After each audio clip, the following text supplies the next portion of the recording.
সালামু আলাইকুম। আমি নাহিদ ফরাজি আপনাদের সাথে রয়েছি আমাদের আল বারাকা কৃষি খামার থেকে।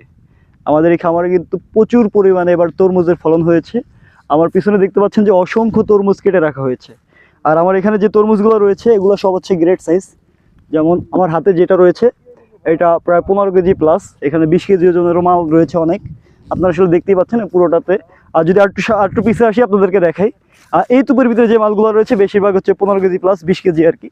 তো আমাদের এই মালগুলো অলরেডি সেলস হয়ে গেছে আর কি, বিক্রি হয়ে গেছে। এখানে আমরা মূলত আসলে কানি হিসাবে এখানে বিক্রি করা হয়েছে।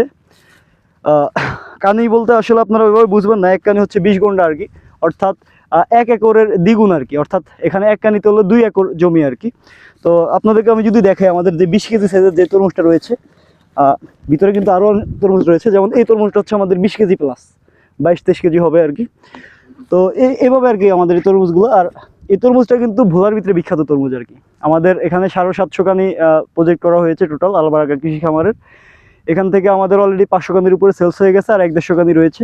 কারো যদি তরমুজ প্রয়োজন হয় আমরা সারা বাংলাদেশের যে কোনো জায়গায় আমরা পাঠাতে পারি এখান থেকে তরমুজ। আমাদের ট্রলার যোগ রয়েছে, ট্রলারের ব্যবস্থা রয়েছে, প্লাস ট্রাকেও পাঠানোর ব্যবস্থা রয়েছে। তো কেউ যদি তরমুজ দিতে চান সারা বাংলাদেশের যে কোনো জায়গা থেকে আমাদের সাথে যোগাযোগ করবেন।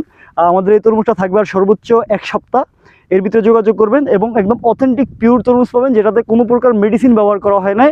একদম কাটলে ভিতরে অথেন্টিক লাল, একদম লাল। আপনাদেরকে ভিডিও দেখাবো যে একদম অথেন্টিক লাল তরমুজ। আসলে আমরা অনেক তরমুজ খাইছি চড়া আসার পর থেকে, মানে এখান থেকে যদি একদম সবচেয়ে ছোটো ট্যামকা বাদমাটাও যদি কাটি ওইটাও অথেন্টিক। আর এরকম পিওর মাল আসলে এই চড়া ভোলার ভিতরে আর কোথাও পাওয়া যায় না। এটা আল বারাকা কৃষি খামারই পাওয়া যায়, আল্লাহ বারাকা দান করে দিয়েছেন। এর জন্য আসলে খুব ভালো ফলন হয়েছে। তো যারা এই তরমুজ দিতে চান সারা বাংলাদেশ থেকে আমাদেরকে কমেন্ট করে জানাবেন। আর সবাই ভালো থাকবেন, আল্লাহ হাফেজ। তরমুজ খান বেশি বেশি করে, এটাই প্রত্যাশা রইল।